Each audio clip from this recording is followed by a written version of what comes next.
Indian meteorological department ঘোষণা করেছে যে এই বছর এপ্রিল থেকে জুনের মধ্যে মারাত্মকভাবে তাপমাত্রা বৃদ্ধি পাবে ভারতবর্ষে। রাজস্থান, গুজরাট, কর্ণাটক, মধ্যপ্রদেশ, ছত্তিশগড়, উড়িষ্যা, অন্ধ্রপ্রদেশ ইত্যাদি রাজ্যে তাপপ্রবাহের সতর্কতা জারি করেছে ইন্ডিয়ান মেট্রোলজিক্যাল ডিপার্টমেন্ট। 2024 এপ্রিল মাসে দাঁড়িয়ে এখনো পর্যন্ত ভারতের কিছু কিছু রাজ্যের উষ্ণতা গিয়ে পৌঁছেছে প্রায় 38 ডিগ্রি থেকে 40 ডিগ্রির কাছাকাছি। যদি তাপপ্রবাহ হয় তাহলে এই উষ্ণতা গিয়ে দাঁড়াবে প্রায় 50 ডিগ্রির কাছাকাছি।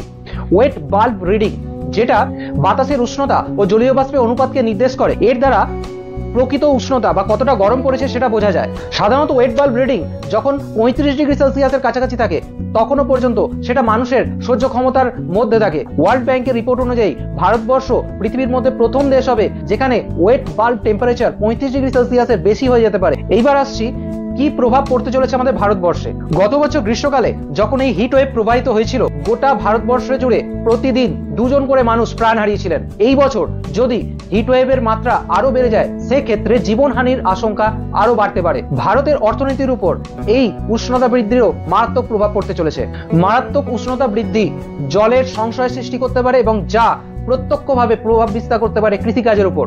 অর্থাৎ কৃষিকাজ যদি ক্ষতিগ্রস্ত হয় তাহলে সেক্ষেত্রে মূল্য বৃদ্ধি পেতে পারে, অর্থাৎ খাদ্য দ্রব্যের দাম বৃদ্ধি পেতে পারে।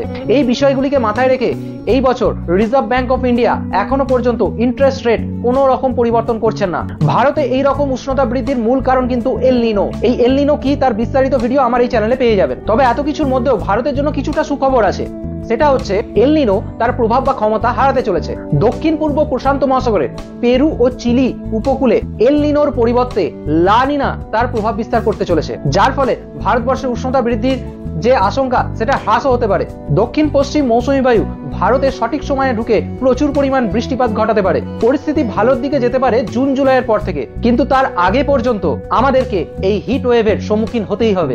অর্থাৎ ভোটের সময় হিট ওয়েভের সম্ভাবনা থাকছে। এই উষ্ণতা বৃদ্ধি ডেকে আনছে মানুষের জীবনে প্রাণ হানিকারক রোগ। এবার আসছে সলিউশনে। যতটা পারা যায় এই হিট ওয়েভ থেকে নিজেকে দূরে রাখতে হবে। ছাতা ও টুপি ব্যবহার করা যেতে পারে বা নির্দিষ্ট সময় অন্তর অন্তর পানীয় জল পান করতে হবে। হিট ওয়েভকে তো আমরা আটকাতে পারবো না, তবে যেটা আমরা চেষ্টা করতে পারি সেটা হচ্ছে এই হিট ওয়েভের থেকে নিজেদের কতটা পরিমাণ প্রোটেক্ট। ভিডিওটা যদি তোমাদের ভালো লেগে থাকে তাহলে ভিডিওটাকে লাইক করো, চ্যানেলটাকে সাবস্ক্রাইব করো আর পাশে থাকা বেল আইকনটাকে প্রেস করে দিও। কিন্তু যারা অলরেডি আমার এই চ্যানেলটাকে সাবস্ক্রাইব করেছো তাদেরকে আমার তরফ থেকে অসংখ্য অসংখ্য ধন্যবাদ। তাহলে দেখা হচ্ছে পরবর্তী নতুন এক ভিডিও।